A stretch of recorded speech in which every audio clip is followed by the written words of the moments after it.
Sejam todos bem-vindos mais uma vez a esta classe de estudos bíblicos. Hoje é a nossa primeira aula, né? E, como eu havia dito, nós vamos utilizar aqui o nosso guia de estudos bíblicos, Fundamentos da Fé. Eu não sei se você já solicitou o seu, se você já recebeu o seu guia em casa, mas ele está disponível. Ainda temos alguns aqui para envio. Nós não cobramos, nesta primeira remessa, não cobramos nenhum valor, porque foi doação, né? Então, a pessoa que desejar tê-lo, paga apenas o frete. Pois bem, então, antes de nós iniciarmos, vamos iniciar com oração, agradecendo ao Senhor a oportunidade que Ele nos dá de ainda podermos, de forma livre, de forma tranquila, que o Senhor nos dá ainda temos essa oportunidade de estudar a sua palavra em paz, né? Quando tantas pessoas estão se escondendo para poder fazer um estudo. Então, antes de nós iniciarmos, eu queria fazer alguns lembretes importantes. São 38 estudos, 38 sábados. Cada sábado, um tema. Nós vamos formar um grupo, específico da classe bíblica. Eu vou ver se eu consigo depois colocar aqui no chat. Eu não sei se o Lucas ainda está aí, Lucas, se você conseguir colocar o link. Então, somente as pessoas que fazem... Eu não vou divulgar esse link para ninguém, é somente do estudo bíblico. Então, se você tem interesse, inclusive, de receber os PowerPoints, todos os PowerPoints a gente vai disponibilizar lá no grupo. E nós vamos também dar outras informações a respeito do tema que foi estudado, ou então nós podemos tirar alguma dúvida, tá bom? É importante que no estudo bíblico nós estejamos com a Bíblia na mão. Esse, como eu disse antes de gravar, esse é um estudo bíblico, não é uma pregação. Nós vamos estudar os temas fundamentais da Bíblia, aqueles que são o alicerce da fé de todo cristão, né? E vamos estudar a Bíblia toda, de Gênesis a Apocalipse, porque a Bíblia, os 60 livros da Bíblia, 66 livros da Bíblia, eles são a verdade, como nós vamos ver daqui a pouco. Então, é a verdade de Deus revelada. Então, nós não podemos deixar de estar com a nossa Bíblia, assim como lápis ou caneta, uma régua, um caderno, algum lugar para anotar informações que nós julguemos importantes, não é? Os microfones estão abertos. Então, é possível fazer perguntas durante o estudo, tá bom? Agora, aqui vai ser gravado, vai ser colocado lá no meu canal. Se você não se importa que o seu rosto fique aparecendo para todo mundo ficar ali contemplando, não tem problema nenhum, tá bom? Mas se você desejar, pode fechar a câmera, não tem problema nenhum também, tá certo? E se você está fazendo estudo, você não professa nenhuma fé, não está em nenhuma igreja, é importante, durante a semana, desenvolver a intimidade com Deus, a intimidade com Cristo, por meio da leitura da Bíblia. Então, eu deixo aqui desde já, como sugestão, que no decorrer da semana, você recapitule este estudo com a sua Bíblia, vai estar lá no meu canal, você pode acompanhar o estudo novamente, tá bom? Então, sempre é importante, todos os dias, abrir as Escrituras, porque são elas, quando a gente abre a palavra de Deus, é que o Espírito Santo pode agir na nossa vida, tá bom? Nós vamos orar agora e vamos iniciar o nosso estudo, tá bom? Então, eu convido... rapidinho, só antes da oração, só acrescentar uma informação. Tá. Sempre que os irmãos desejarem tirar alguma dúvida ou quiserem fazer alguma contribuição, eu recomendo que vocês utilizem esse botãozinho, levantar a mão aqui embaixo, até para a irmã Cleuma, na condução do estudo, ela tem a sequência de quem deseja perguntar na ordem, tá bom? E não venha, em um dado momento, atrapalhar uma sequência de raciocínio de explicação. Aí ela faz pausas programadas para que os irmãos também possam contribuir, tá bom? Tia, se a senhora puder compartilhar o grupo, o link no WhatsApp, eu jogo aqui no É porque chat. tu és o administrador, tu tem acesso ao link também. Ah, tá. Vou pegar lá e já compartilho aqui. Tá, obrigada. Só que tem um detalhe, eu não vou enxergar ninguém, porque eu vou colocar o PowerPoint para rodar, então eu não vou enxergar. Então, na verdade, se surgir qualquer dúvida, aí vai ter que ser na voz aí mesmo. Tá bom? Realmente, tá bom. Tudo bem. Tá, obrigada, Lucas. Então, nós podemos orar? Pedir a bênção de Jesus? Oremos. Senhor nosso Deus, Pai de infinita bondade, de infinita misericórdia, estamos na Tua presença mais uma vez, nas horas deste dia tão especial que é o sábado que o Senhor nos deu, para buscarmos a face do Senhor, buscarmos entender a Tua vontade, aprender do Teu santo amor. Obrigada por esta oportunidade, eu te peço humildemente que o Senhor abençoe cada estudante da Bíblia, que o Senhor abençoe cada pessoa que vai abrir as sagradas escrituras para ouvir a voz do Senhor. Que o inimigo não tenha poder sobre nenhum deles e que ele se afaste aqui deste lugar. Esta é a tua igreja que se forma agora, Senhor. E nós estamos aqui nos consagrando ao Senhor, pedindo a tua bênção e a condução desse estudo. Em nome de Jesus. Amém. Então, meus irmãos, eu vou compartilhar aqui a tela.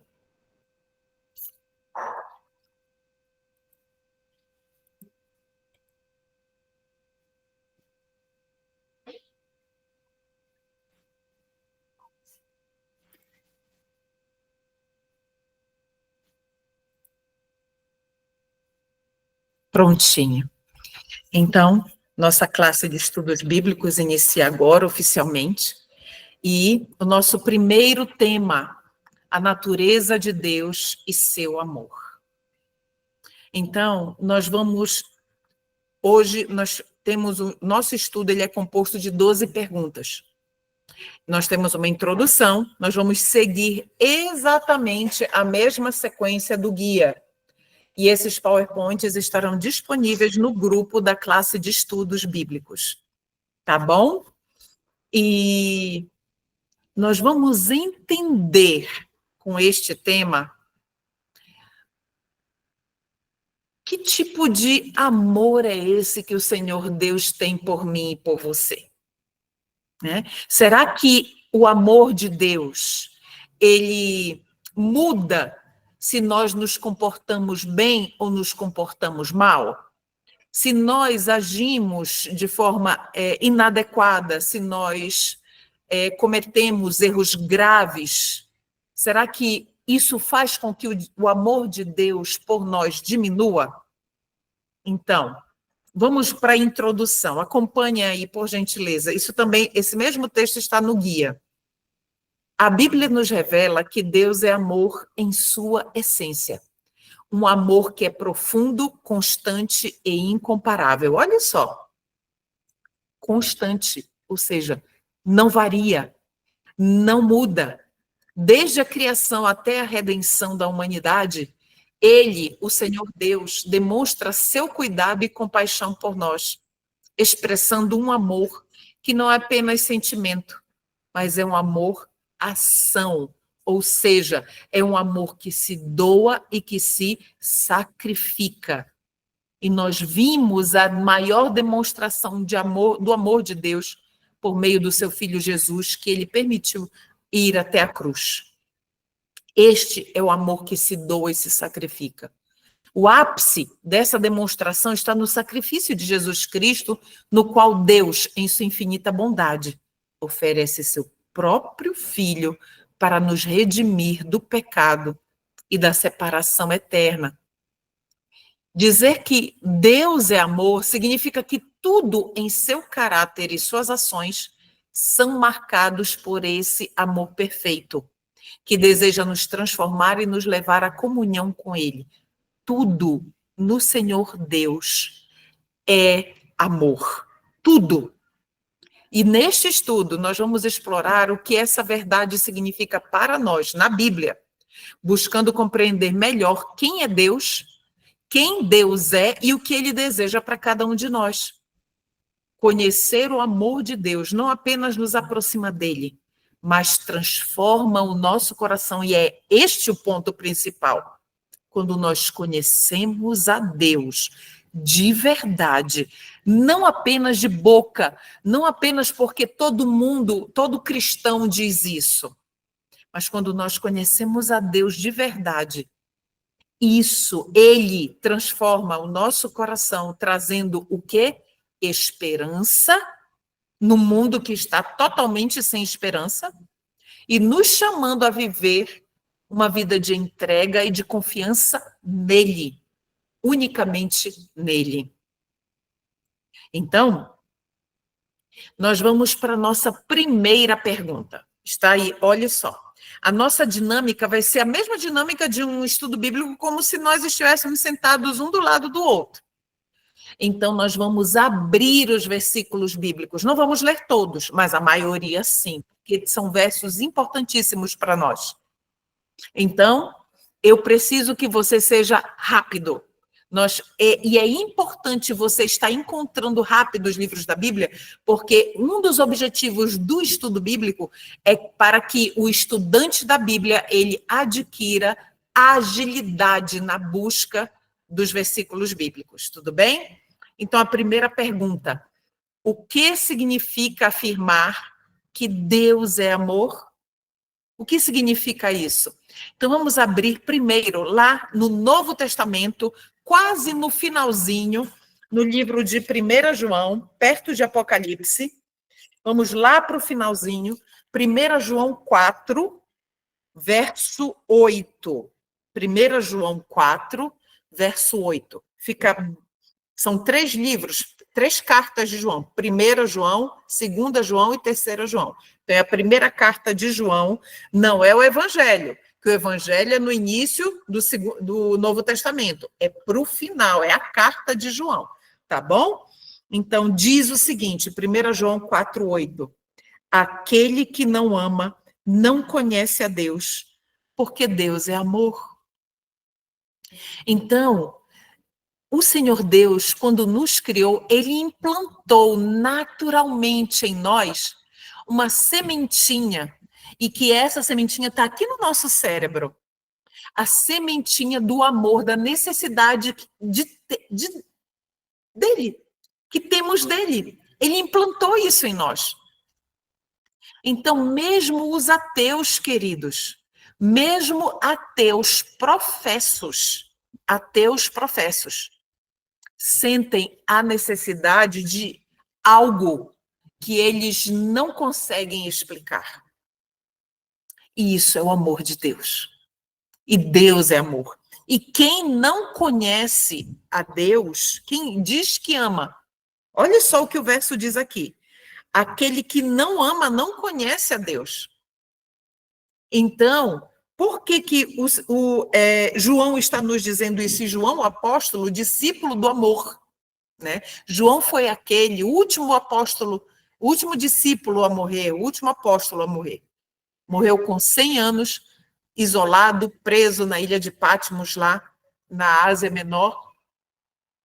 E ele escreveu essa segunda parte. Deus é amor. O Senhor Deus é amor.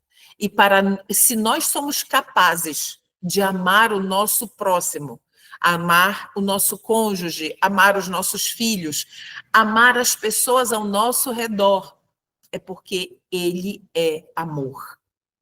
E porque ele implantou esse amor em nós. Então, vamos avançar.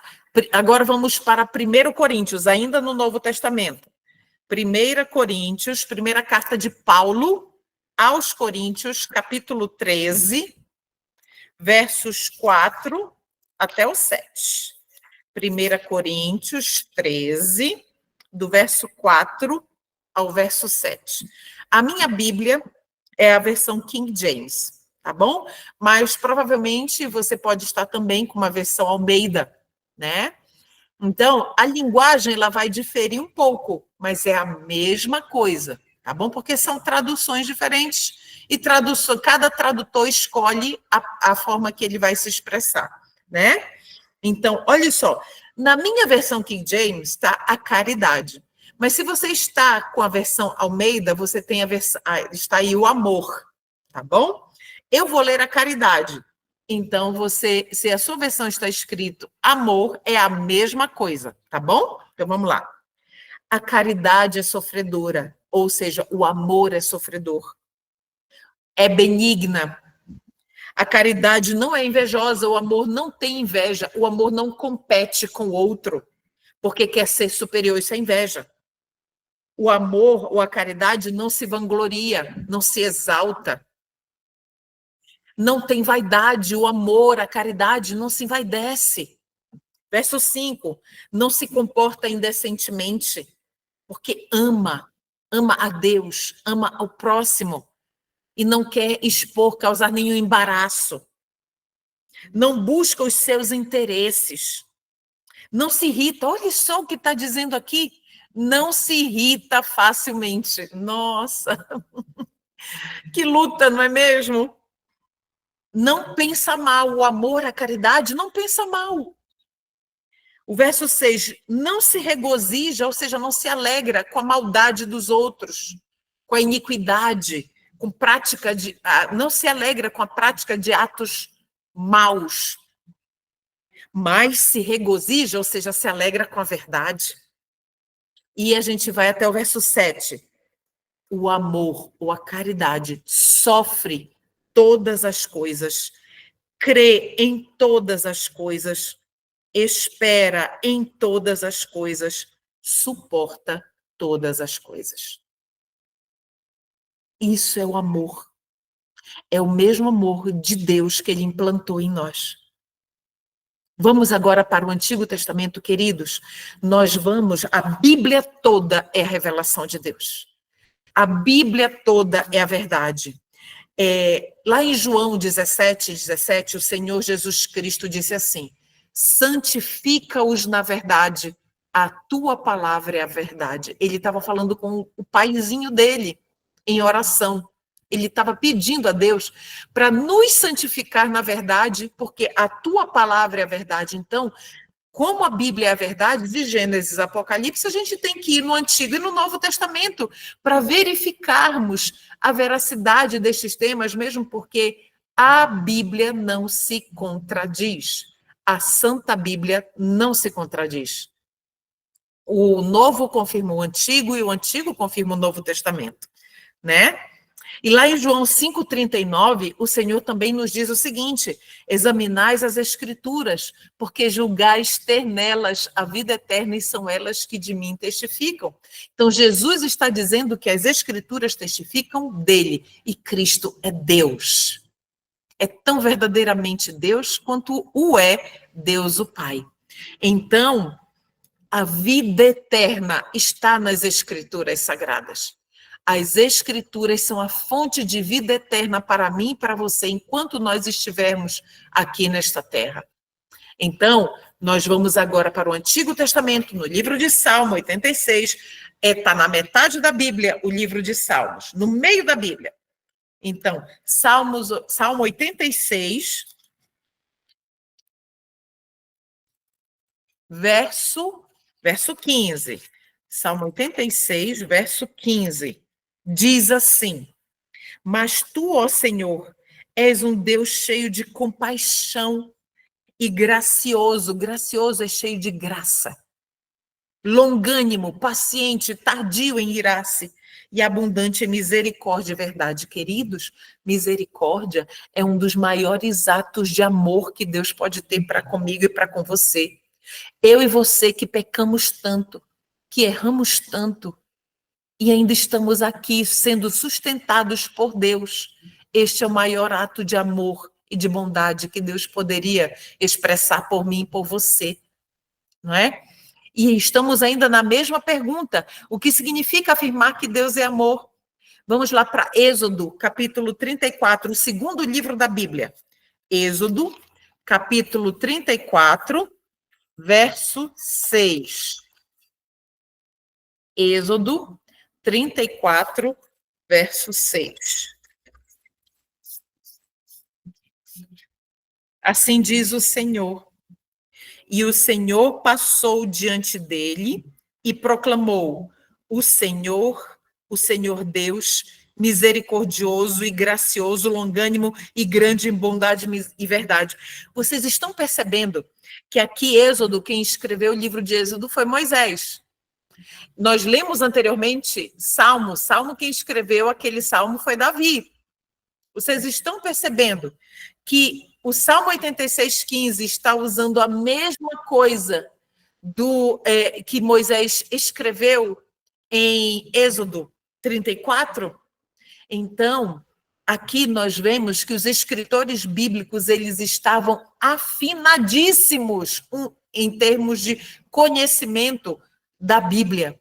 E aqui o Senhor Deus está nos repetindo essa mesma informação de que Ele, o Senhor Deus, é amor. E esse amor, ele se subdivide aqui em algumas coisas.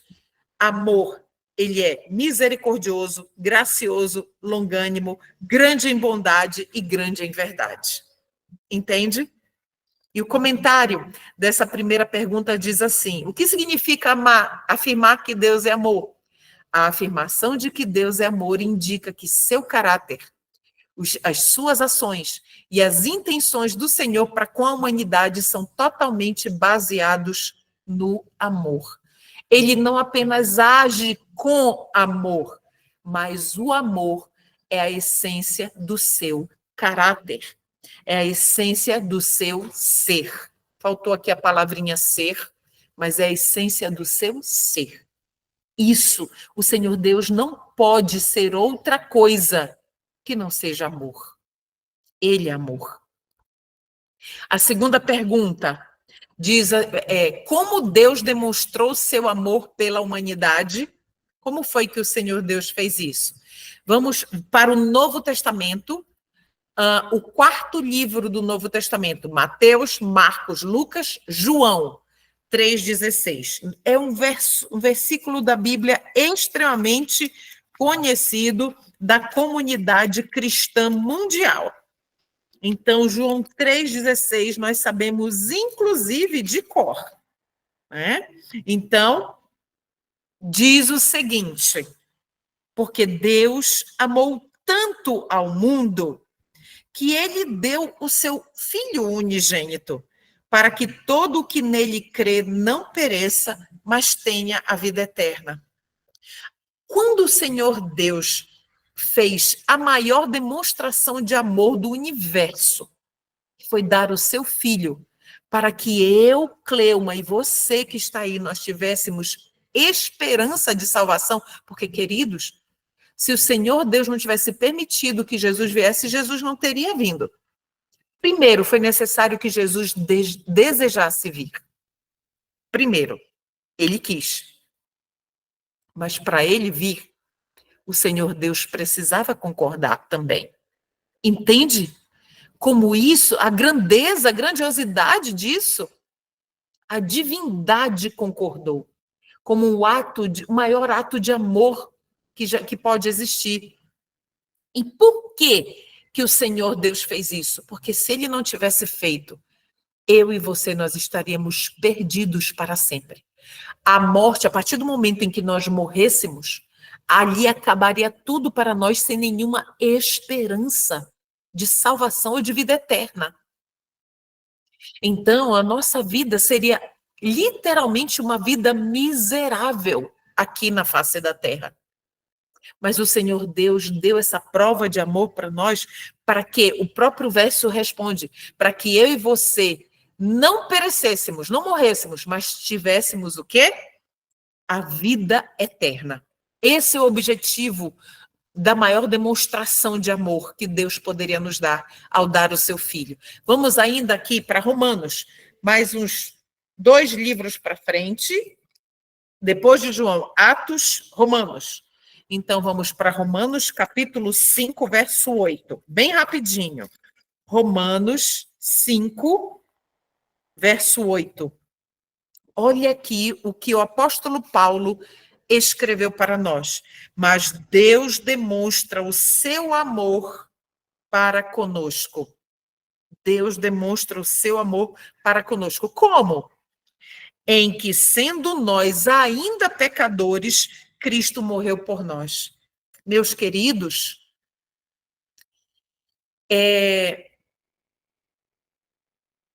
Jesus não morreu por nenhum bonzinho, por nenhuma pessoa que nunca tivesse praticado um ato mau.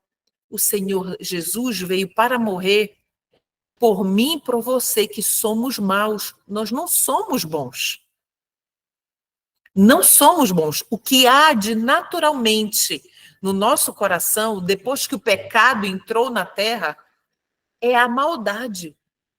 Porque o pecado, quando entrou o pecado no mundo, depois de Adão e Eva, todos passaram a nascer com a manchinha do pecado no coração. E essa manchinha do pecado contamina todas as nossas atitudes. Eu e você, nós somos egoístas por natureza. Essa é a nossa natureza. Nós queremos as coisas do nosso jeito. Quando as pessoas nos contrariam, nem a gente não gosta. Nós buscamos sempre o melhor para nós e para os nossos queridos. E em muitos casos, não importa o que aconteça com o outro, nós vamos passar por cima e vamos avançando.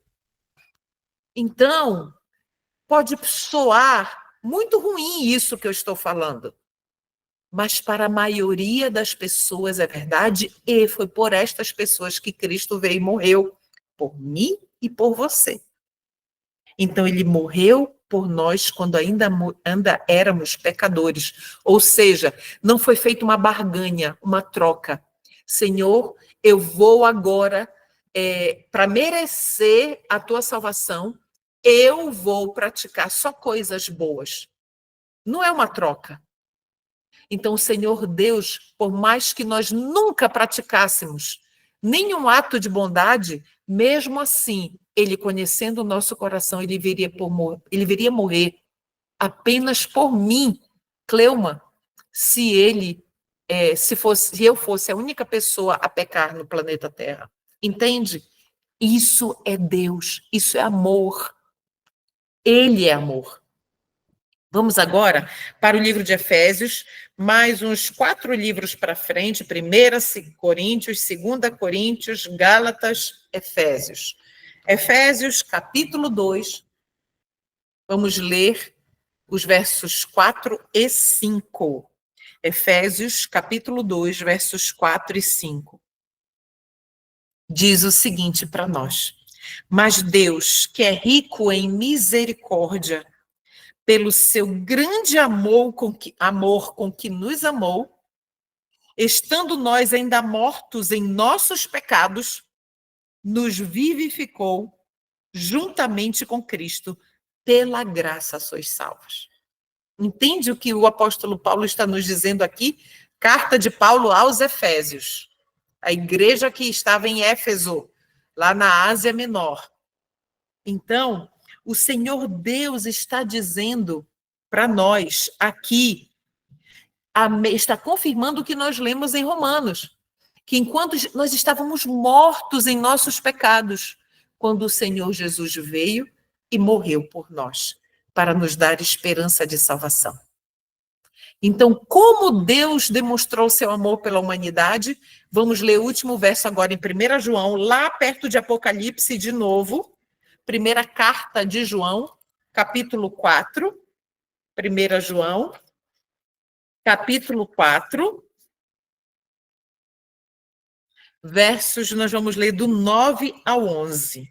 Eu gosto muito destes versos. Vamos pegar desde o verso 7? para a gente completar o pensamento, que eu acho a coisa mais linda. Olha só, o título aqui na minha Bíblia, o subtítulo está Deus é amor. Não sei como é que está aí na sua, né? Mas olha o que diz no verso 7. Amados, amemo-nos uns aos outros, porque o amor é de Deus. E qualquer que ama é nascido de Deus e conhece a Deus.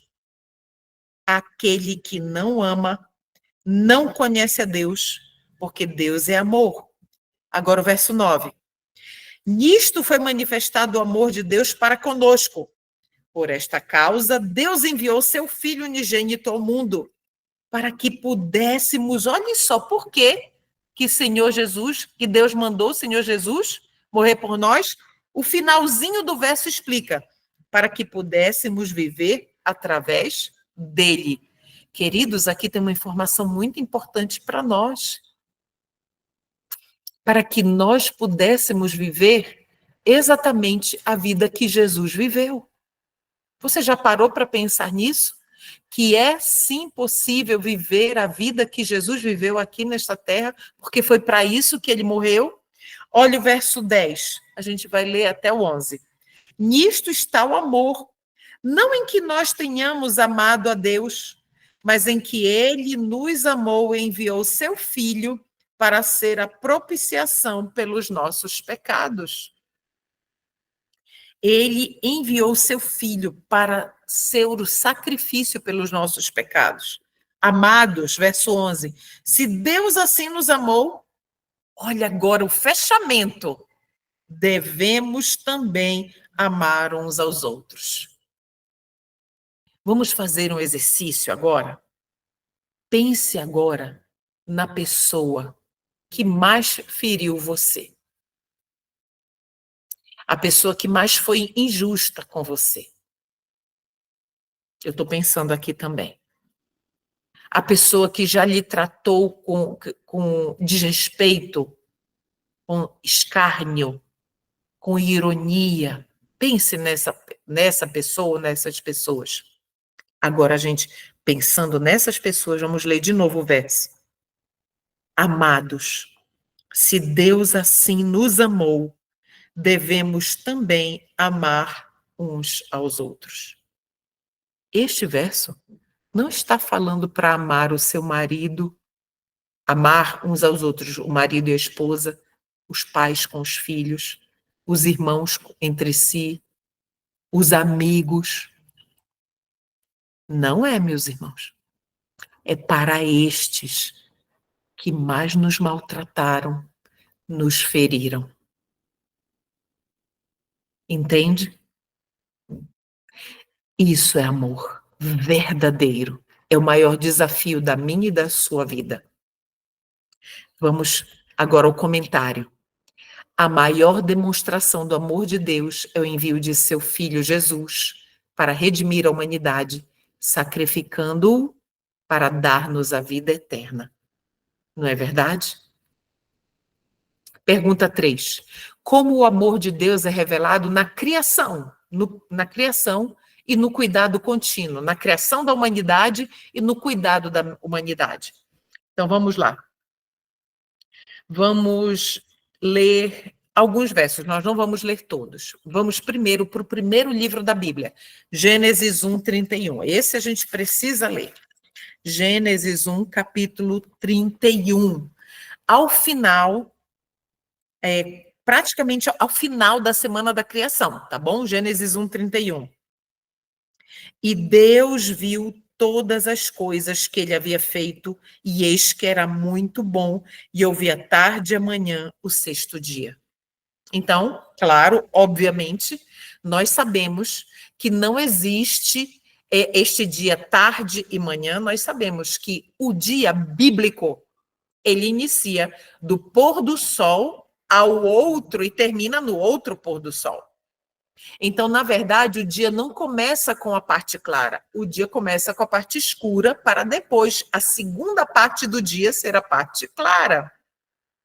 Ah, então como foi que isso mudou? Queridos, a Igreja Romana, a Católica Romana, na pessoa dos seus papas e nos concílios, eles mudaram o dia de 24 horas, que até o início do catolicismo romano, antes do início do catolicismo romano, era de pôr do sol a pôr do sol.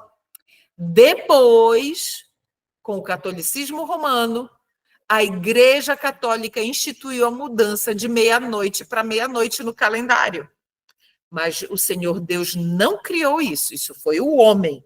Deus criou de pôr do sol a pôr do sol. Por isso que tarde sendo a parte escura e manhã a parte clara, juntando um dia de 24 horas. Então, na verdade, agora, no meu relógio, deixa eu ver que horas tem, são 4h36. 4h36? Isso, 4h35. Então, nós estamos terminando o dia. Aliás, isso, estamos terminando o dia. Daqui a pouco, quando o sol se puser, nós vamos iniciar o dia. Muito bem. Então, aqui, depois desse último dia da criação terminado, o Senhor Deus olhou tudo e viu que tudo era muito bom. E isso foi, o Senhor Deus colocou todo o amor dele nesta criação. Toda criatura, toda planta, toda a geografia da terra revela o amor de Deus. E o seu cuidado também, porque ele preparou um bercinho, digamos assim, para Adão e Eva, que foi o jardim do Éden.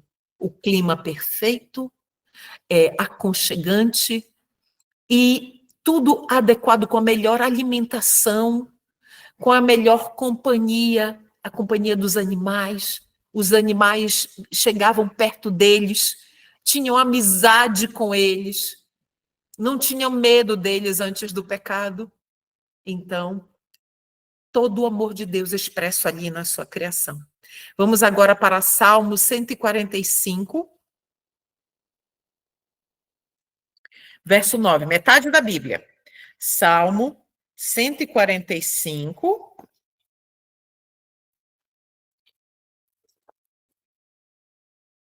verso 9. Já estão lá? Então vamos lá. Salmo 145, verso 9, nos diz assim: o Senhor é bom para todos, e as suas tenras misericórdias são sobre todas as suas obras. O Senhor é bom e amoroso para todos, e as suas misericórdias, que são o fruto, a manifestação do seu amor por nós, elas estão sobre todas as suas obras. Então, as obras de Deus revelam o seu amor e a sua misericórdia. Vamos agora voltar algumas páginas para o Salmo 104. Não vamos ler Salmo 104, não. Vamos pular para o Novo Testamento. Mateus, capítulo 6. Vamos lá, primeiro livro do Novo Testamento. Mateus, capítulo 6.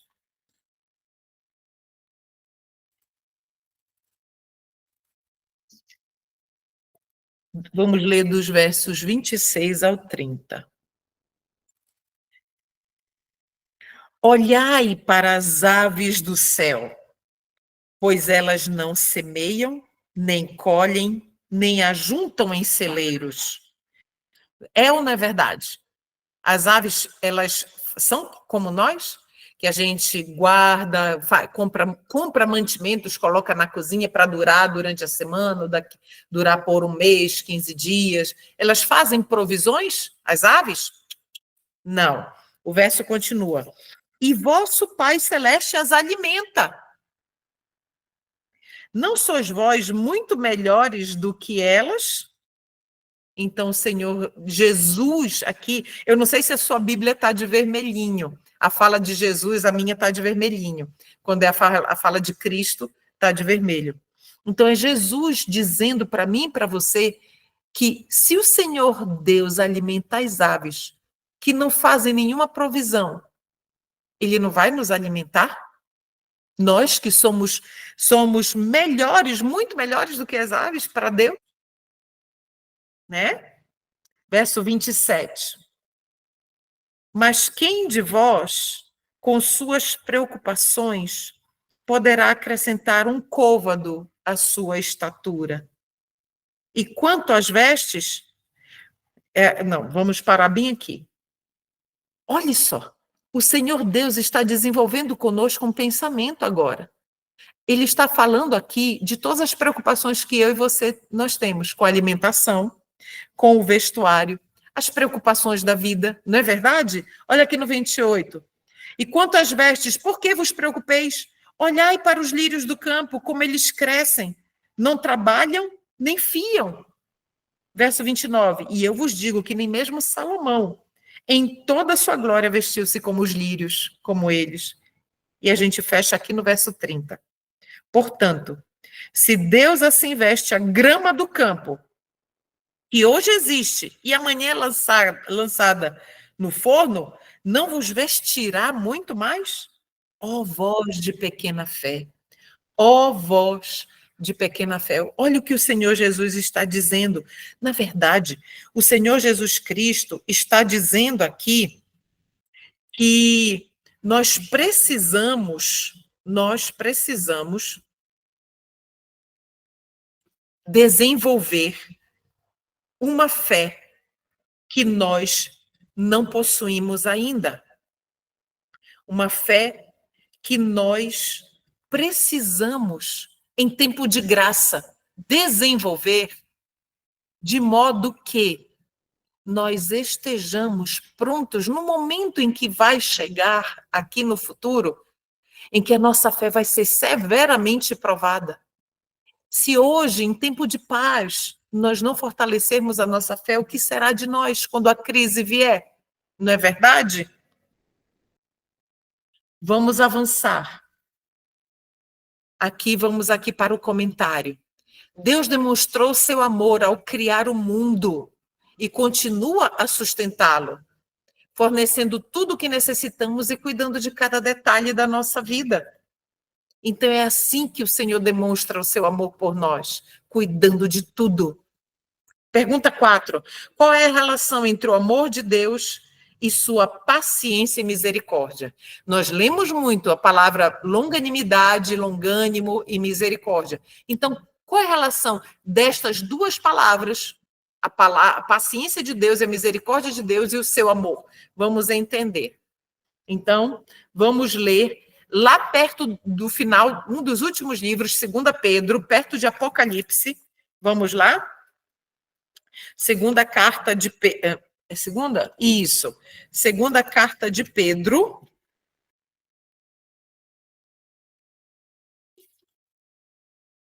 Segunda Pedro, capítulo 3. Segunda Pedro, capítulo 3, verso... Segunda Pedro, capítulo 3, verso 9. Vamos lá?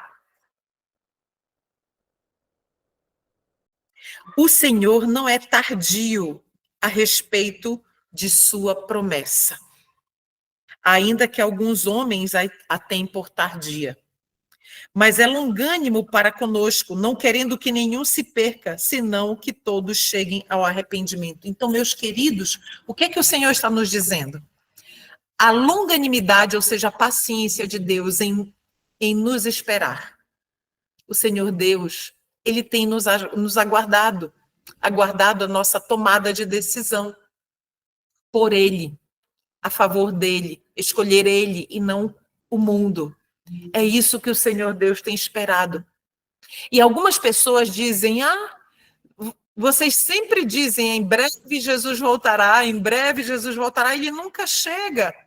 E olha aí como estão as coisas. Sempre tudo isso, tudo que há de ruim tem acontecido, o mundo não mudou, muito pelo contrário, o mundo está piorando e tudo mais. Olha o que vocês estão vendo que Pedro está nos dizendo aqui, que o Senhor Deus não está atrasando ou está atrasado. Ele é misericordioso e longânimo, porque se ele já tivesse vindo, queridos, quantos de nós já não teriam se perdido? É ou não é verdade? Não é? Vamos agora, deixa eu ver, vamos para o Antigo Testamento, Salmo 103. Antigo Testamento, novamente, na metade da Bíblia, Salmo, livro de Salmo 103. Salmo 103, verso 8. Já acharam? Salmo 103, verso 8. Ao final, se você tiver alguma pergunta, a gente conversa também. Vai ter um tempo para a gente tirar dúvidas, se houver, caso haja dúvidas. Então, vamos lá. Salmo 103, verso 8 diz assim: o Senhor é misericordioso e gracioso, tardio em irar-se e abundante em misericórdia. Lembra? Eu acho que nós já lemos esse verso. Ou então, você percebe que os diferentes autores na Bíblia, eles reforçam estas características do Senhor Deus, do caráter de Deus, longânimo e misericórdia. Isso é o amor de Deus. Vamos agora para o profeta Joel. Olha só, quase no final da Bíblia tem os que são chamados de profetas menores. Não porque eles tenham menos importância do que os profetas maiores, como Isaías, Daniel, Jeremias, Ezequiel. Não. Eles são profetas chamados profetas menores porque a produção literária deles, em termos de autoria bíblica, é menor, é mais resumida. Tá bom? Então, o livro de Joel, ele é o segundo livro. Tem Oséias e Joel. É o segundo livro dos profetas menores. Joel, capítulo 2, verso 13. Joel, capítulo 2, verso 13, diz o seguinte. Eu vou mudar aqui só um pouquinho, porque a luz do sol está batendo. Acho que melhorou, né? Pronto, vamos lá. Que diz assim, Joel 2, verso 13. E rasgai o vosso coração, e não as vossas vestes, e convertei-vos ao Senhor vosso Deus, pois ele é gracioso, misericordioso. Olha como um outro profeta, não é um salmista, um profeta. Olha só, ele exaltando as características do Senhor Deus. Pois ele é gracioso e misericordioso. Tardio em irar-se é longanimidade. E grande em benignidade, e ele se arrepende do mal. Olha só. Queridos, esse se arrepende do mal, a gente precisa entender muito bem isso. O que é arrepender-se do mal? Quer dizer que o Senhor Deus se arrepende do mal? O Senhor Deus é capaz de fazer algo mal? Não é isso. Olha só. Vocês conhecem a história do povo de Israel no Antigo Testamento, não é? E ao redor do povo de Israel, depois que eles se estabeleceram ali, na Terra Prometida, em redor havia alguns povos pagãos. E que esses povos pagãos, eles estavam ali, ocupando aquele lugar, como invasores. Por quê? Porque, na verdade, todas aquelas terras dos povos pagãos, elas tinham um dono, era Abraão. O Senhor Deus havia dado a Abraão todas aquelas terras. E onde Abraão passava, ele erigia o quê? Um altar. Então, ali era a marca de que Abraão havia adorado Deus e que aquela terra tinha um dono. Só que o tempo foi passando e os povos pagãos foram se espalhando pela terra. E o Senhor Deus, na sua bondade e misericórdia, deu um tempo para eles se arrependerem por meio da nação de Israel, do testemunho que a nação de Israel, como professores das nações, porque Deus levantou o povo de Israel para ser professor das nações, educadores das nações, para que as pessoas conhecessem e amassem o verdadeiro Deus. Só que passou o tempo e essas tribos pagãs, esses povos pagãos, eles não só não aceitaram a Deus, mas eles se tornaram uma ameaça para o povo de Deus.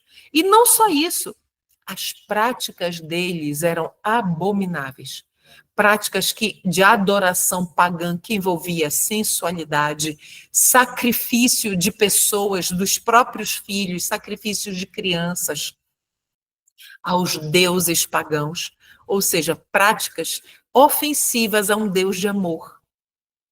Quando o Senhor Deus diz que vai decretar algo, por exemplo, que vai romper algo, vai matar, vai eliminar um povo, por exemplo, quando o Senhor Deus chega ao ponto de dizer isso, é porque todas as oportunidades já foram dadas e foram rejeitadas. É por isso, agora vamos projetar para o futuro. Vai chegar um momento em que as pragas serão derramadas. Você que está fazendo aqui esse estudo bíblico, você não está fazendo ele à toa. O Senhor Deus colocou de alguma forma no seu coração o desejo de estar estudando a Bíblia. E lá no futuro próximo, algumas pragas vão cair, porque está predito.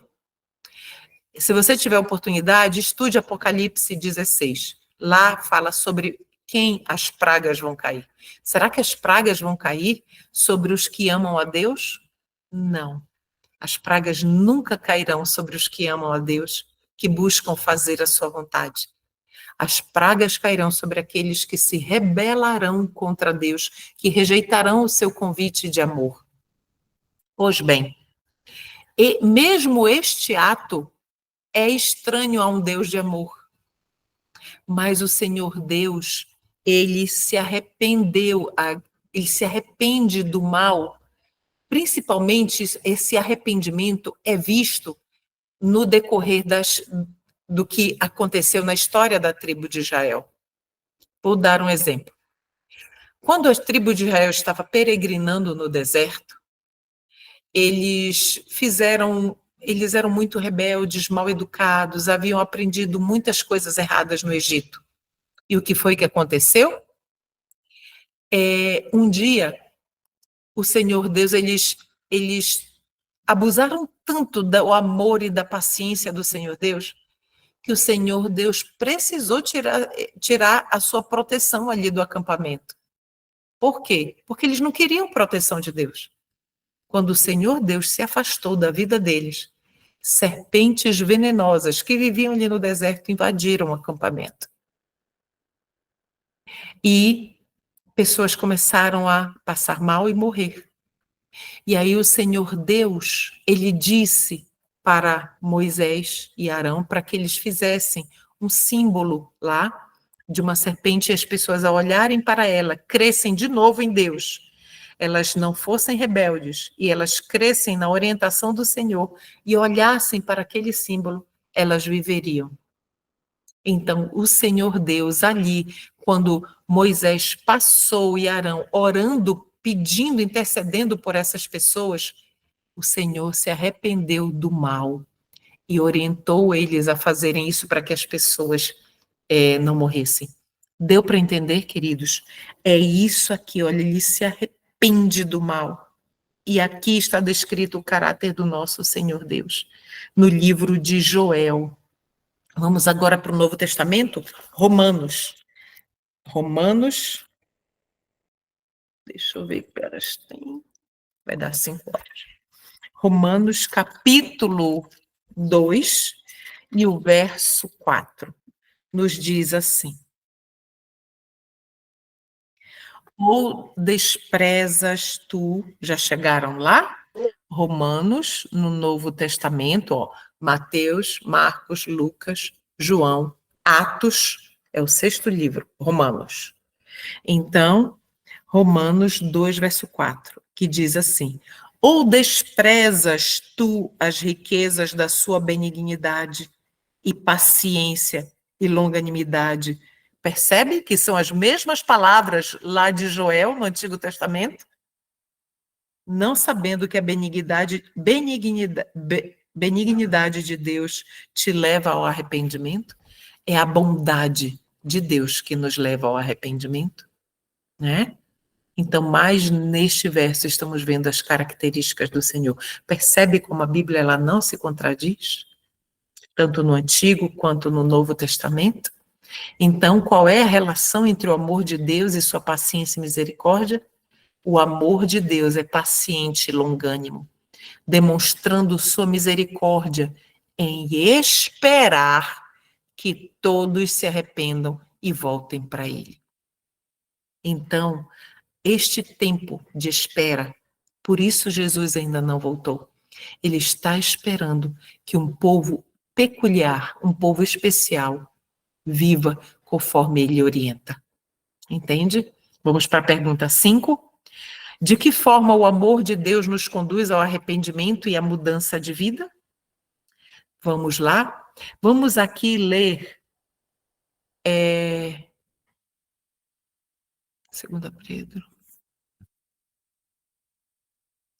pergunta 5. Aqui esses versículos não estão corretos, aqui da pergunta 5. Tá bom, queridos?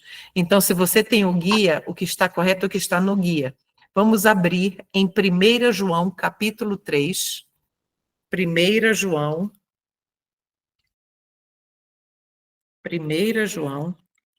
capítulo 3.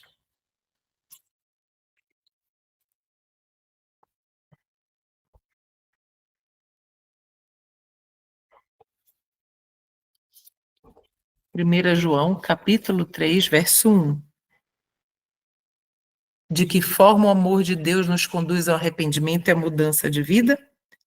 Diz o seguinte, 1 João, perto de Apocalipse, lá para o final, tudo bem?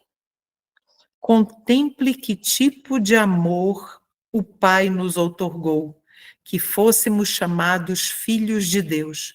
Portanto, o mundo não nos conhece, porque não o conheceu. Então, queridos, o que é que o Senhor está nos dizendo aqui? Que o mundo não nos conhece porque não conheceu a Deus. E como é que se conhece a Deus? Por meio de nós e do amor, o amor que o Pai colocou em nós. Queridos, o amor de Deus, ele pode ser sentido, confirmado através da vida dos seus filhos nesta terra.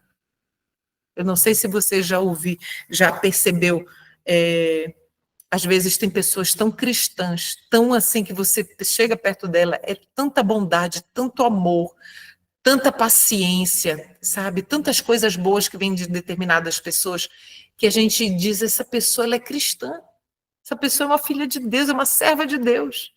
Não é verdade? Um servo ou uma serva de Deus? Então, vamos agora para Tito, capítulo 3. Então, Tito, antes de Hebreus, antes de Filemon, Novo Testamento, Tito, capítulo 3, versos 4. Nós vamos ler do verso 4 ao verso 6. Tito, capítulo 3, vamos ler do verso 4 até o verso 6.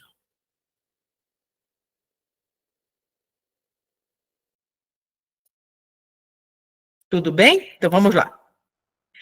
Mas quando a benignidade e o amor de Deus, nosso Salvador, para com os homens apareceu, não pelas obras de justiça que houvéssemos feito, mas segundo a sua misericórdia, nos salvou. Olha como o Senhor Deus nos salvou? Pelo seu amor, pela sua misericórdia, nos salvou pela lavagem da regeneração e da renovação do Espírito Santo, que abundantemente Ele derramou sobre nós por Jesus Cristo, nosso Senhor. O Espírito Santo, representante de Cristo aqui na terra. Então, derramou, abençoou, nos abençoou com o amor de Deus, por meio de Cristo Jesus. Este amor, o Espírito Santo nos conduz a Cristo, que é o amor de Deus de modo tangível, de modo real. Né? Então, nunca ninguém viu a Deus, mas já viram a Jesus. Quem vê a Jesus, vê o Pai. Então, de que forma o amor de Deus nos conduz ao arrependimento e à mudança de vida? Por meio do amor de Cristo, revelado por meio do Espírito Santo. E vamos aqui para Efésios, mais uns livrinhos, um pouquinho para antes. Efésios, capítulo 2, versos 4 e 5. Como o amor de Deus nos conduz ao arrependimento e à mudança de vida? Verso 4, do capítulo 2, verso 4. Tudo bem? Já chegaram em Efésios, capítulo 2, verso 4 e 5? Vamos ler. Mas Deus, que é rico em misericórdia, pelo seu grande amor que nos amou, estando nós ainda mortos em nossos pecados, nos vivificou juntamente com Cristo. É o amor de Deus, é o amor do Senhor Deus que nos motiva a abandonar o pecado. A partir do momento em que nós conhecemos o amor de Deus, nós conseguimos detectar o que há de mal em nós. Tudo o que há de mal em nós é chamado pecado. Então, o pecado que há em nós, quando nós permitimos que ele tome conta das nossas atitudes, dos nossos gostos, do nosso pensamento, quando isso acontece, então o amor de Deus, é como se nós estivéssemos rejeitando o amor do Senhor. Entende? Então é o amor de Deus que nos conduz ao arrependimento. Então, de que forma o amor de Deus nos conduz ao arrependimento e à mudança de vida? O amor de Deus nos inspira a abandonar o pecado e a buscar um relacionamento mais profundo com Ele. Se você decidiu e fazer esse estudo bíblico, é porque o amor de Deus inspirou você a abandonar o pecado e ter um relacionamento mais íntimo com o seu Criador. Isso acontece comigo e com você. Por isso nós estamos aqui. Vamos para a pergunta 6. Como o amor de Deus nos capacita a amar os outros? Então vamos lá. Como o amor de Deus, vamos ler apenas alguns, tá bom? Então vamos de trás para frente. Vamos para o livro de Romanos, aqui no Novo Testamento. Vamos voltar um pouquinho antes de Efésios. Alguns livros antes. Romanos, capítulo 13, verso 8. Inclusive, nós já lemos. Não lemos, não. É Coríntios. Então, vamos para Romanos, capítulo 13, verso 8.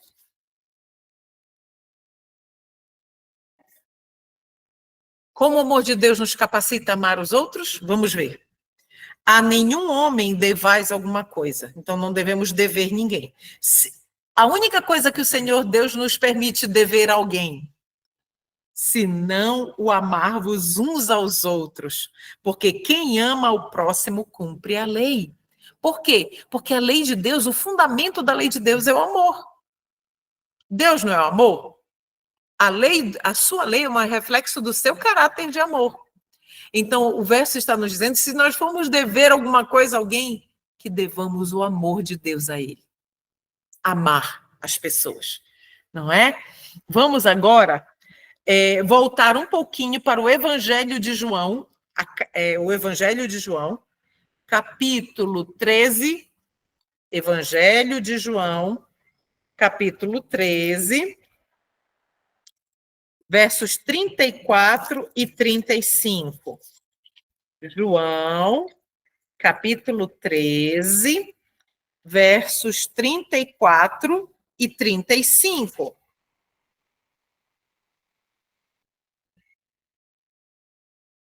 Vamos? Um novo mandamento eu vos dou, que vos ameis uns aos outros. Assim, é Cristo falando, está de vermelhinho aqui para mim. Assim como eu vos amei, Jesus está dizendo, que vós também ameis uns aos outros.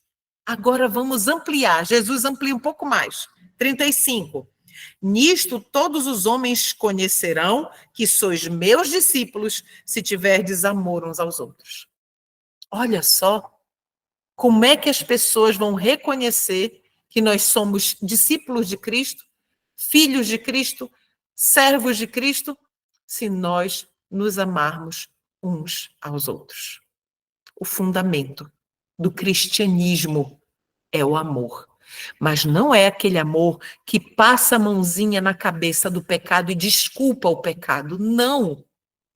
O Senhor, lembra os primeiros versículos que nós lemos? Que o Senhor Deus, ele nos amou, ele mandou o seu Filho como uma prova suprema do seu amor, quando nós ainda éramos pecadores, quando nós ainda éramos maus, transgressores, desobedientes. Mas o que o Senhor Deus está nos dizendo aqui? Que a maior prova de que nós somos dele, pertencemos a ele, é se nós amarmos uns aos outros. Porque se nós amarmos uns aos outros, quer dizer que o amor dele antes nos habilitou a amar os outros. Entende? Vamos avançar. Vamos ler só mais um verso. Lá perto de Apocalipse de novo, 1 João 4,11. 1 João, primeira carta de João, primeira epístola de João, capítulo 4, verso 11.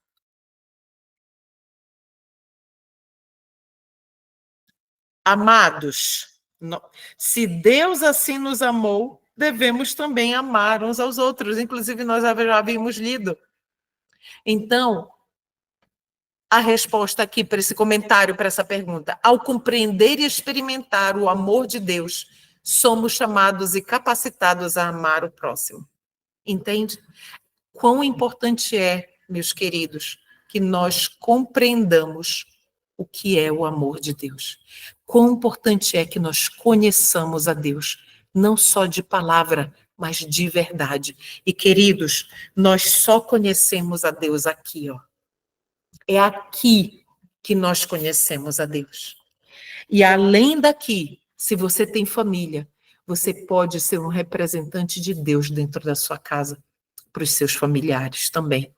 Se vocês puserem em prática o que o Senhor Deus revelou aqui para nós. Quais são os benefícios? Pergunta 7. Quais são os benefícios de viver debaixo do amor e da proteção de Deus? Vamos lá. Então, pergunta 7. Vamos para Romanos, capítulo 8, verso 39.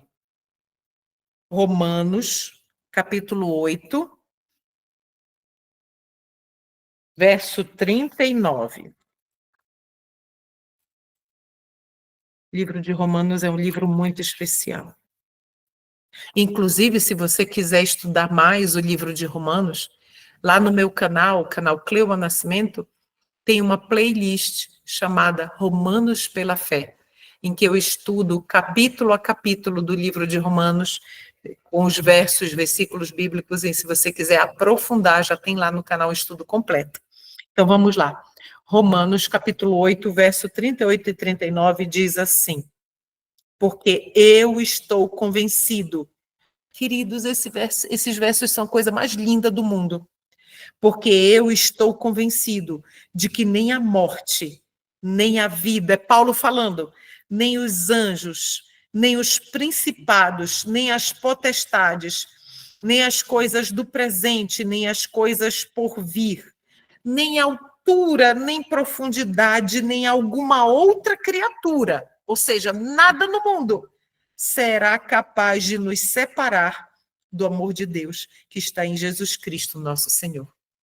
Amém? Então, estes versículos resumem aquilo que a gente comentou logo no início do estudo, que não há nada de mal que eu e você possamos fazer que vá mudar o amor de Deus por nós. Nada, nada, nada. Não existe nada que possa nos separar do amor de Deus. Não é lindo isso?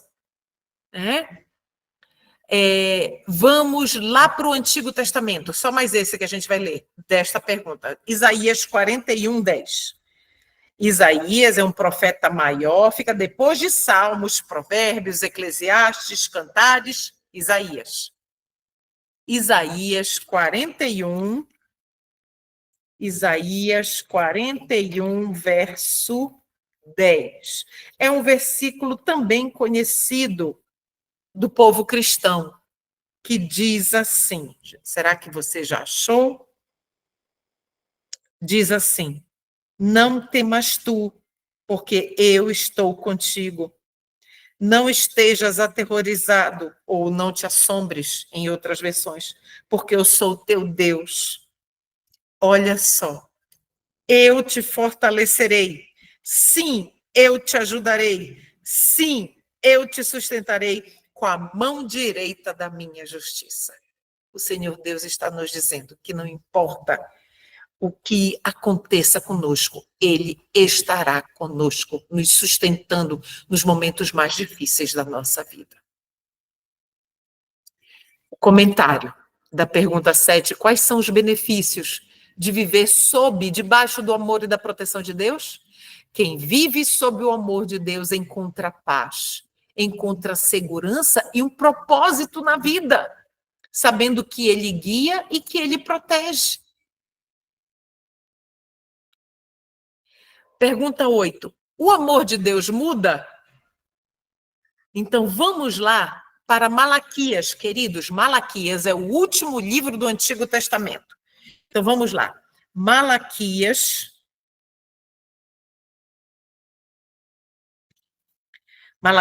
capítulo 3, verso 6. Eu gosto, é um verso bastante conhecido também. Malaquias é o último livro do Antigo Testamento, 3, verso 6, que diz assim: pois eu sou o Senhor, eu não mudo. Por isso vós, filhos de Jacó, não os sois consumidos. O Senhor está dizendo aqui que ele não muda. Ele é o mesmo ontem, hoje e será eternamente. É o que diz Hebreus 13, 8. O Senhor Jesus Cristo é o mesmo ontem, hoje e eternamente. Então, o Senhor Deus não muda, não muda. E, pelo fato dele não mudar, é por isso que nós não somos destruídos, nada. É por isso que a nossa vida ela é sustentada em amor, muito embora nós pequemos. O Senhor Deus, num ato de amor ao dar Jesus Cristo, ele disse assim: eu vou dar o meu filho por sua vida. Cleuma, como se ele estivesse falando com você, coloque o seu nome. Cleuma, eu vou dar o meu filho por você. E quando o meu filho estiver ali na terra, veja como ele viveu e viva como ele viva, para que você também tenha vida. É esse o convite de Deus para mim e para você, para que nós vivamos a vida de Jesus Cristo. É por isso que nós, nesse primeiro estudo, estamos estudando a natureza de Deus e seu amor, para que nós nunca tenhamos dúvida de que Ele nos ama infinitamente. Então, o amor de Deus muda? O amor de Deus é eterno e imutável. Ele sempre é fiel em seu amor para conosco. Ele não muda. Eu não vou ler todos os versos, mas no grupo vai ter o PowerPoint e também o guia de estudos. Tem todos os versos e você pode ler com calma depois. Tá bom? Pergunta 9. Como o sacrifício de Jesus reflete o amor de Deus? Vamos ver então. Vamos para o livro de Romanos, de novo, lá no Novo Testamento, depois de Romanos, João, Atos, Romanos. É o 6º livro do Novo Testamento. Romanos, capítulo 5, verso 8. Romanos, capítulo 5, verso 8. Nós já lemos, inclusive, mas Deus demonstra o seu amor para conosco, em que, sendo nós ainda pecadores, Cristo morreu por nós. Já lemos. Vamos agora para Filipenses. Vamos pular para Filipenses. É só alguns livros para frente. 1ª, 2ª Coríntios, Gálatas, Efésios, Filipenses. Filipenses, capítulo 2, vamos ler do verso 5 ao verso 8. E a pergunta é: como o sacrifício de Jesus reflete o amor de Deus? Que haja em vós, verso 5, a mesma mente que houve também em Cristo Jesus. Queridos, se você está com uma versão Almeida, muito provavelmente está dizendo assim: que haja em vós o mesmo sentimento que houve em Cristo Jesus. Isso é um erro de tradução, tá bom? Então, não está correta a tradução sentimento. Então, você que tem a sua Bíblia, que está escrito sentimento, coloque, risca sentimento e escreve em cima, mente. No original, em grego, não é sentimento, é mente. Tá bom? Então, que haja em vós a mesma mente que houve também em Cristo Jesus. Vamos para o verso 6. A gente vai ler até o 8. Que sendo em forma de Deus, Jesus, sendo em forma de Deus, não teve por usurpação ser igual a Deus. Ou seja, Jesus dizendo, eu sou Deus, então comigo é diferente. Não. Ele não se considerou Deus. Ele não reivindicou o status, ou então o respeito e a consideração e a adoração como sendo Deus. Verso 7. Mas fez-se sem reputação, vindo, tomando sobre si a forma de um servo, fazendo-se semelhante aos homens, e achado na forma de homem, humilhou-se a si mesmo, sendo obediente até a morte, e morte de cruz. Foi isso que Jesus, esse sacrifício de Cristo, que reflete o amor de Deus por nós, né? Então, vamos aqui ao comentário, aqui na tela. O sacrifício de Jesus é a expressão suprema do amor de Deus, pois ele entregou o seu filho para salvar a humanidade. Vamos para a pergunta 10. Por que Deus deseja que o conheçamos e que vivamos em seu amor? Por quê? Por que é tão importante para o Senhor Deus que nós o conheçamos e que vivamos em seu amor? Vamos entender? Vamos lá para o Antigo Testamento, Jeremias, profeta maior. Depois de Salmos, Provérbios, aí Eclesiastes, Cantares, Ezequiel, ali, Jeremias. Depois de Isaías, Jeremias. Jeremias, capítulo 9. Jeremias, capítulo 9, versos 23 e 24. Jeremias, é o segundo profeta maior, livro do profeta maior, porque é um livro extenso, capítulo 9, verso 23 e 24. Tudo bem? Então, vamos lá. O profeta, a palavra profeta quer dizer a boca de Deus. Então, o que é que Jeremias está dizendo aqui? Assim diz o Senhor, não se glorie o homem sábio na sua sabedoria, nem se glorie o homem poderoso no seu poder. Tampouco se glorie o homem rico em suas riquezas, mas permitam aquele que se gloria gloriar-se nisso. Mas o que gloriar-se? Glorie-se nisso. Que ele me conheça, diz o Senhor, e saiba que eu sou o Senhor, que faço misericórdia, juízo e justiça na terra, pois nestas coisas me deleito, diz o Senhor. No que é que o Senhor Deus se deleita? O Senhor Deus se deleita na misericórdia, no juízo e na justiça na terra que ele pratica sobre aqueles que não se gloriam, que não se, que não se orgulham, que são humildes perante ele, que desejam amar como ele ama. Vamos agora para mais um livro, vamos só no Novo Testamento, Evangelho de João, é o quarto livro do Novo Testamento. Evangelho de João, capítulo 17, verso 3. Evangelho de João, capítulo 17, verso 3. O que é a vida eterna? Porque Deus deseja que o conheçamos e que vivamos em seu amor? Olha o que João nos diz. E a vida eterna é esta. Na verdade, é Cristo que nos diz. João escreveu a fala de Cristo. Jesus diz, e esta é a vida eterna, que eles te conheçam, o único Deus verdadeiro, e a Jesus Cristo a quem enviaste. Essa é a vida eterna. O conhecer a Deus como o único Deus verdadeiro e a Cristo Jesus, a quem ele enviou. Pronto, isso é a vida eterna. É por isso que o Senhor deseja que nós o conheçamos, para que nós tenhamos vida eterna. Olha aqui o comentário na tela. Deus nos criou para ter um relacionamento com Ele e deseja que experimentemos a plenitude de seu amor, que traz vida e propósito. A plenitude do amor de Deus nos dá vida e propósito. A penúltima pergunta do nosso estudo hoje. Vamos lá? Como o Espírito Santo nos ajuda a entender e experimentar o amor de Deus? Vamos aqui, mais 2 livrinhos para frente. Vamos para Romanos 5:5.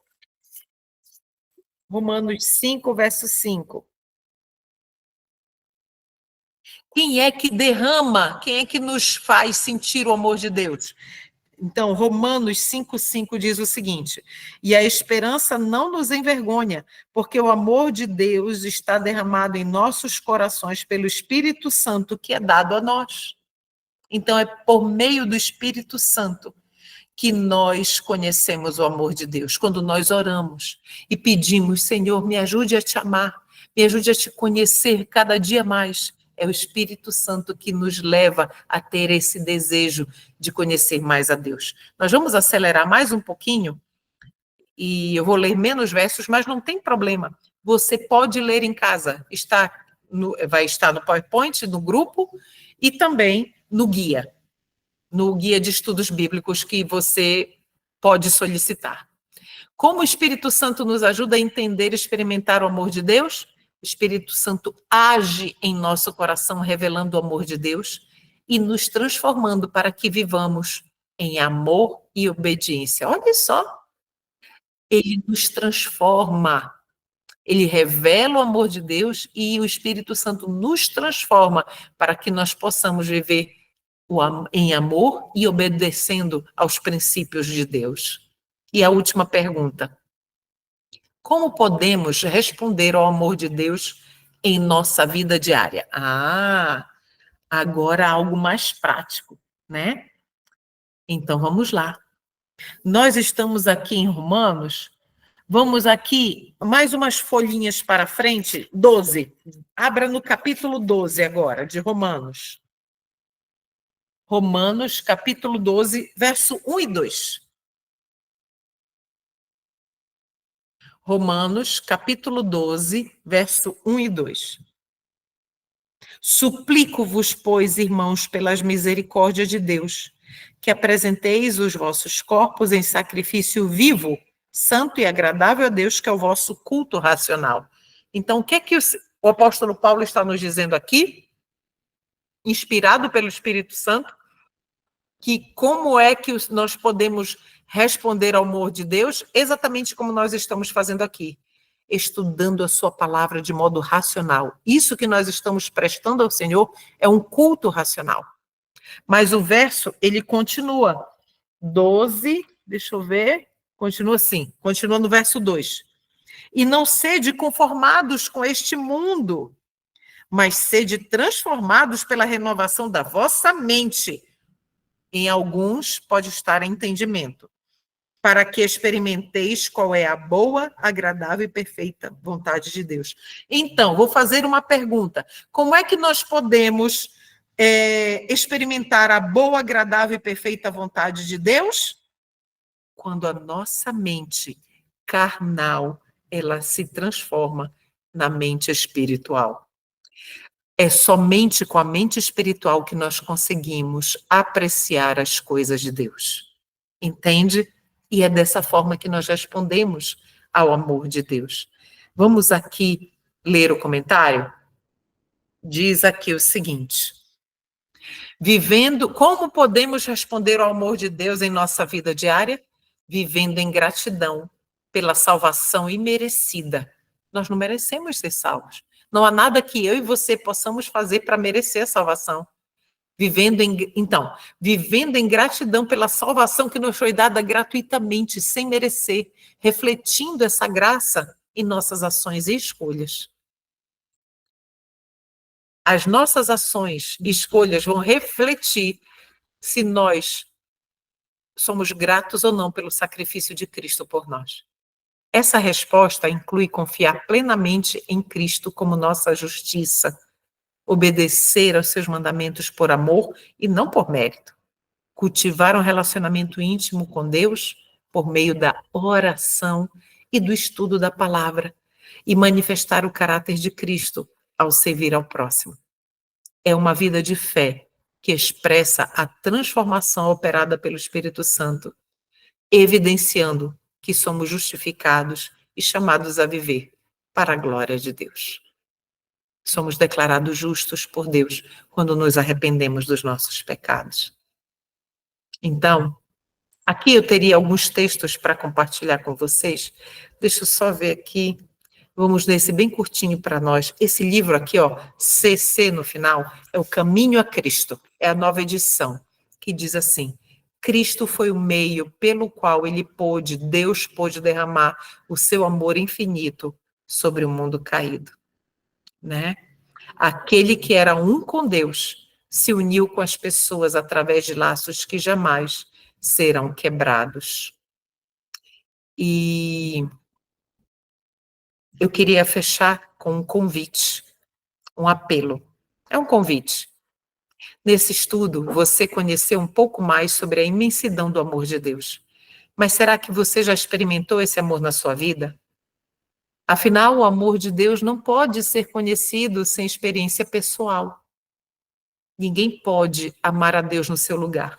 É uma experiência individual, pessoal. Ele é revelado em nós pela fé, à medida que Cristo vive em nosso coração. Lembre-se de que o amor de Deus, manifestado em Cristo, é o único poder que pode regenerar o coração humano. Entende isso? O único capaz de regenerar o nosso coração é o amor de Deus na pessoa de Cristo Jesus. Deus revelou esse amor de forma suprema ao dar seu Filho ao mundo. E quando Deus deu seu Filho ao mundo, Ele deu a Ele mesmo, pois o Pai estava em Cristo reconciliando o mundo consigo. Entende? Quando Cristo estava morrendo ali, era o próprio Deus morrendo. E esse amor refletido na cruz, que nos oferece esse amor refletido na cruz, que nos oferece a mais poderosa promessa de salvação. A cruz é a mais poderosa revelação do amor de Deus e a promessa segura de sua disposição em salvar a todos os que nele confiam. Esse amor não apenas nos perdoa, mas também nos transforma. Nós deixamos de ser as pessoas que nós éramos. Os nossos gostos mudam. Se o amor de Deus habita em nós, o nosso viver vai ser uma esperança do seu amor. Você tem permitido que o amor de Deus molde os seus pensamentos, as suas atitudes e os seus relacionamentos? Você gostaria de aceitar esse amor que não apenas salva, mas também transforma? Esse é um convite.